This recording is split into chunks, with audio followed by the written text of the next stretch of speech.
ಆತ್ಮೀಯರೇ ನಮಸ್ಕಾರ. ಸಾಧಕರ ಜೀವನ ಅರಿತರೆ ನಮಗೆ ದಾರಿದೀಪವಾಗುತ್ತದೆ. ಹೌದು ಸ್ನೇಹಿತರೆ, ನಾನು ಸುಮಾರು ಜನರನ್ನ ಚಂದನ ಟಿವಿಗೆ ಇಂಟರ್ವ್ಯೂ ಮಾಡಿದೆ, ನಮ್ಮ ಜಯಪ್ರಕಾಶ್ ನಾಗ್ತಿಲ್ ಯೂಟ್ಯೂಬ್ ಚಾನಲ್ಗೆ ಇಂಟರ್ವ್ಯೂ ಮಾಡಿದೆ. ಜೊತೆಗೆ ಕೆಲವು ಸಾಧಕರ ಸಾಧಕರ ಚಂದನ ಅಂತ ಒಂದು ಪುಸ್ತಕನೂ ಬರೆದು 16 ಜನ ದೊಡ್ಡ ದೊಡ್ಡ ಸಾಧಕರನ್ನ ನಾನಿಲ್ಲಿ ಪರಿಚಯಿಸಿದ್ದೇನೆ. ಜೊತೆಗೆ ನಾವು ಮತ್ತೊಂದು ವ್ಯಕ್ತಿತ್ವ ಚಂದನ, ಸಾಹಿತ್ಯ ಚಂದನ ಈ ಹೆಸರಿನಲ್ಲಿಯೂ ಕೂಡ, ಈ ಸಾಹಿತ್ಯ ಚಂದನದ ಹೆಸರಿನಲ್ಲಿ ಆಮ್, ಸುಮಾರು 15 ಸಾಹಿತಿಗಳನ್ನು ಸಂದರ್ಶನ ಮಾಡಿದ್ದೇನೆ. ಜೊತೆಗೆ ವ್ಯಕ್ತಿತ್ವ ಚಂದನದಲ್ಲಿಯೂ ಕೂಡ ನಾನು ಹಲವಾರು ಸಾಧಕರನ್ನ ಸಂದರ್ಶನ ಮಾಡಿರುವ ಒಂದು ಪುಟ್ಟ ಅನುಭವ ನನ್ನದು. ಹಾಗಾಗಿ ಆ ಪುಟ್ಟ ಅನುಭವ ಹೋಗಿ ದೊಡ್ಡ ಅನುಭವ ಆಗ್ತಾ ಇದೆ. ಬದುಕಿನಲ್ಲಿ ಒಂದು ವಿಶೇಷತೆಯನ್ನ ನನಗೆ ತಂದುಕೊಟ್ಟಿದೆ. ಸಾಧಕರ ಜೀವನವನ್ನ ಅರಿತರೆ ಹೇಗೆ ನಮಗೆ ದಾರಿದೀಪ ಆಗುತ್ತೆ. ಜೊತೆಗೆ ನಾವು ಯಾವ ಕ್ಷೇತ್ರದಲ್ಲಿ ಮುಂದುವರಿಯಬೇಕು ಅಂತ ಇರ್ತೇವೆ, ಆ ಕ್ಷೇತ್ರದ ಸಾಧಕರ ಪುಸ್ತಕಗಳನ್ನ ಓದಿದರೆ ಅನುಭವ ಆಗ್ತದೆ. ನಂತರ ನಿಮ್ಮೆಲ್ರಿಗೂ ಅವಕಾಶ ಸಿಗಲಿಕ್ಕೆ ಸಾಧ್ಯ ಆಗದೆ ಇರಬಹುದು. ನನಗೆ ದೂರದರ್ಶನದಲ್ಲಿ ವೈಯಕ್ತಿಕವಾಗಿ ಭೇಟಿ ಮಾಡುವ ಅವಕಾಶಗಳು ಬಂತು.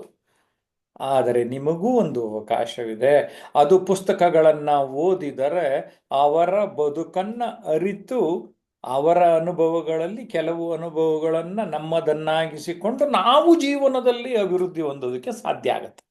ನಮ್ಮ ಜೊತೆ ಅಕ್ಷತಾ ಬಂಡಿ ಇದ್ದಾರೆ, ಏನ್ ಹೇಳ್ತಾರೆ ಕೇಳೋಣ. ಎಸ್ ಅಕ್ಷತಾ. ನಮಸ್ತೆ ಸರ್. ಇವತ್ತಿನ ಟಾಪಿಕ್ ಬಂದು ಸಾಧಕರ ಜೀವನ ಅರಿತರೆ ನಮಗೆ ದಾರಿದೀಪವಾಗುತ್ತದೆ ಅಂತ. ನಿಜವಾಗ್ಲೂ ಸರ್, ಸಾಧಕರಾಗ್ಬೇಕು ಅಂದ್ರೆ ಅವರು ತಮ್ಮದೇ ಆದಂತ ಒಂದು ಎಫರ್ಟ್ ಅನ್ನ ಹಾಕಿರ್ತಾರೆ, ತಮ್ಮದೇ ಆದಂತ ಒಂದು ಕಂಫರ್ಟ್ ಝೋನ್ ಇಂದ ಹೊರಗಡೆ ಬಂದು ಎಲ್ಲ ಒಂದು ಸಮಸ್ಯೆಯನ್ನು ಫೇಸ್ ಮಾಡ್ತಾ ಒಂದು ಸಾಧಕರು ಅನ್ನೋ ಒಂದು ನೇಮ್ ಅನ್ನ ಪಡ್ಕೊಂಡಿರ್ತಾರೆ ಸರ್. ಆ ಒಂದು ಸಾಧಕರಾಗಬೇಕು ಅನ್ನೋದಕ್ಕೆ ಅವರೊಂದಿಷ್ಟು ಕೆಲವೊಂದಿಷ್ಟು ಮುಖ್ಯ ಅಂಶಗಳನ್ನ ತಮ್ಮ ಜೀವನದಲ್ಲಿ ಅಳವಡಿಸ್ಕೊಂಡು ಹೋಗಿರ್ತಾರೆ.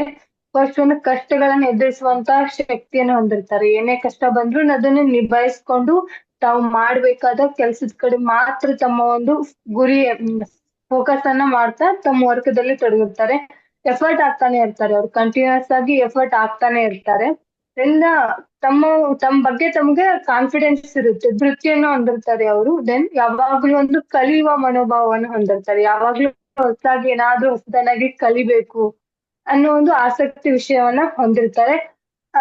ನೀವ್ ಹೇಳುವ ಹಾಗೆ ನಮ್ಗೆ ನೆಗೆಟಿವ್ ಗೊತ್ತಿರಬೇಕು, ಪಾಸಿಟಿವ್ ಪಾಲಿಸ್ಬೇಕು ಅಂತ ಏನಿದೆಯಲ್ಲ ಸರ್, ಆ ಥಾಟ್ ನ ಇಲ್ಲಿ ಅವರು ಧನಾತ್ಮಕ ಚಿಂತನೆ ಕಡೆಗೆ ಸದಾ ಒಲವು ತೋರ್ತಾ ಇರ್ತಾರೆ ಅಂತ ಹೇಳ್ತೀನಿ ಸರ್. ಥ್ಯಾಂಕ್ ಯು, ಎಸ್ ಧನ್ಯವಾದಗಳು. ಅಕ್ಷತಾ ಬಂಡಿ, ತುಂಬಾ ಚೆನ್ನಾಗಿ ಹೇಳಿದಿರಿ. ಈಗ ನಾವು ಮಾಲತಿ ಮೇಡಮ್ ಏನ್ ಹೇಳ್ತಾರೆ ಕೇಳೋಣ.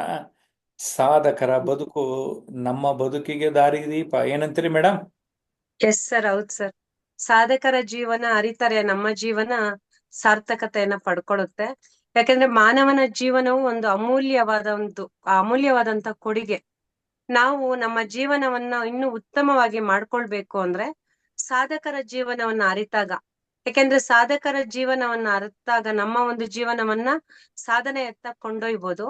ಸಾಧಕರ ಒಂದು ಶ್ರದ್ಧೆ, ಅವರ ಒಂದು ಅವರ ಜೀವನದಲ್ಲಿ ಅವ್ರು ಮಾಡ್ಕೊಂಡಂತ ಉತ್ತಮವಾದಂತ ಆದರ್ಶಗಳನ್ನೆಲ್ಲವನ್ನು ನಾವು ನಮ್ಮ ಜೀವನದಲ್ಲಿ ಅಳವಡಿಸ್ಕೋಬಹುದು.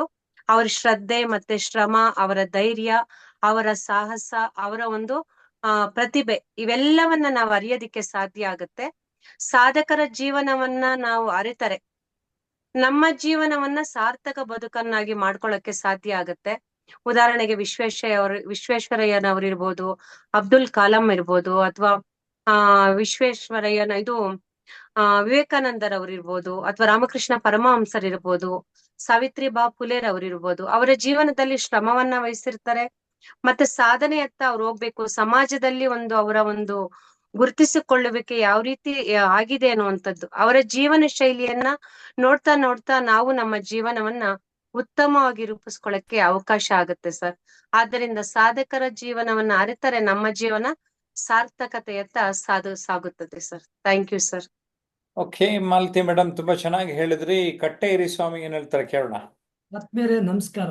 ಸಾಧಕರ ಜೀವನ ಅರಿತರೆ ನಮಗೆ ದಾರಿದೀಪವಾಗುವುದು ನಿಜ. ಯಾಕಂದ್ರೆ ಇವತ್ತು ನಾವು ನಮ್ಗೇನಾದ್ರೂ ಎದುರಿಗೆ ಆದ ನಮ್ ಕಷ್ಟಗಳು ನಮಗೆ ಬಂದಾಗ ನಾವು ಸಾಧಕರನ್ನ ನೋಡ್ಬೇಕಾಗ್ತದೆ. ಅಂದ್ರೆ ಅವ್ರು ಯಾವ ಕಷ್ಟಗಳನ್ನ ಎದುರಿಸಿ ಒಂದು ತ್ಯಾಗವನ್ನ ಮಾಡಿ ತಮ್ಮ ಒಂದು ಸಾಧಕರ ಒಂದು ಪ್ರಶಸ್ತಿಯನ್ನ ಪಡ್ಕೊಂಡಿದ್ದಾರೆ. ಅದೇ ರೀತಿ ನಾವು ಕೂಡ ನಮ್ಮ ಜೀವನದಲ್ಲಿ ಪ್ರತಿಯೊಂದು ಕಷ್ಟಗಳನ್ನ ನಾವು ನಾವು ಕಷ್ಟಗಳು ಕಂಡುಕೊಂಡಾಗ ನಾವು ಕೂಡ ಮೇಲೆ ಏನ್ ಸಾಧನೆ ಮಾಡಿರ್ತಾರಲ್ಲ ಅವ್ರನ್ನ ನಾವು ಮನಗಂಡು ಅವ್ರು ಏನ್ ಮಾಡಿದಾರ ಅದನ್ನ ಅವರ ಒಂದು ಶ್ರದ್ಧೆ ಆಗಿರ್ಬೋದು, ಆತ್ಮಸ್ಥೈರ್ಯ ಆಗಿರ್ಬೋದು, ಒಂದು ಧೈರ್ಯ, ಆಮೇಲೆ ನಂಬಿಕೆ ಆಗಿರ್ಬೋದು, ಅವರ ಒಂದು ಸಮಯ ನಿರ್ವಹಣೆ ಆಗಿರ್ಬೋದು, ಆ ತರ ಅವರಲ್ಲಿ ಇರ್ತಕ್ಕಂಥ ಒಂದು ಮೌನ ಆಗಿರ್ಬೋದು, ಕೌಶಲ್ಯಗಳನ್ನ ಅವ್ರತಕ್ಕಂಥ ವ್ಯಕ್ತಿತ್ವ ಕೌಶಲ್ಯಗಳನ್ನ ನಾವು ಅಳವಡಿಸ್ಕೊಂಡು ನಮ್ಮ ಒಂದು ಜೀವನದಲ್ಲಿ ನಾವು ನಮ್ಮ ಸಾಧನೆಯನ್ನ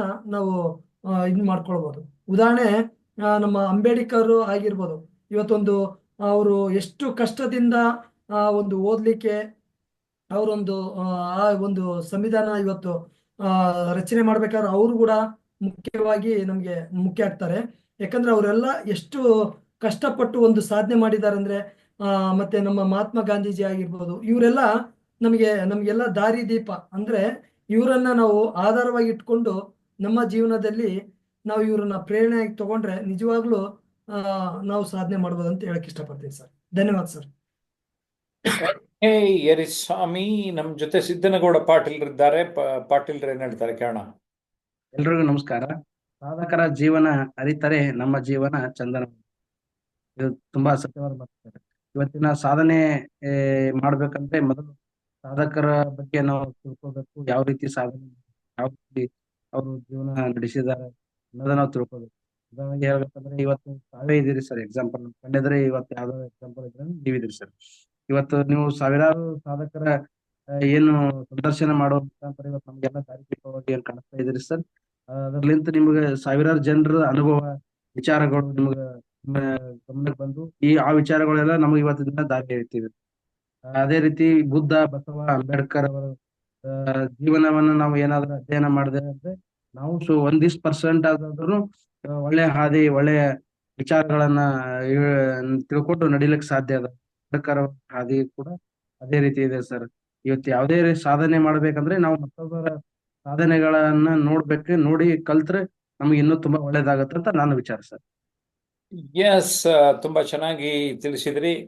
ವೀಕ್ಷಕರೇ, ನೀವು ನೋಡ್ತಾ ಇರೋರಿಗೆ ನಿಮ್ಗೆ ಏನ್ ಅನ್ಸುತ್ತೆ ಅನ್ನೋಂಥದ್ದನ್ನ ಕಾಮೆಂಟ್ ಮಾಡಿ. ಜಯಪ್ರಕಾಶ್ ನಾಗ್ತಿರ್ಲಿ ಮತ್ತು ಟ್ರಾನ್ಸ್ಮಿಷನ್ ಅನ್ಲಿಮಿಟೆಡ್ ಯೂಟ್ಯೂಬ್ ಚಾನಲ್ ಇನ್ನೂ ಸಬ್ಸ್ಕ್ರೈಬ್ ಮಾಡಲಿಲ್ಲ ಅಂದ್ರೆ ಈಗಲೇ ಸಬ್ಸ್ಕ್ರೈಬ್ ಮಾಡಿ, ಲೈಕ್ ಮಾಡಿ, 4-6 ಜನಕ್ಕೆ ಈ ವಿಡಿಯೋನ ಶೇರ್ ಮಾಡಿ ಅಂತ ಹೇಳೋದಕ್ಕೆ ಇಷ್ಟಪಡ್ತಾನೆ. ಮತ್ತೊಂದು ವಿಡಿಯೋಲಿ ಭೇಟಿ ಆಗ್ತಾನೆ. ನಮಸ್ಕಾರ.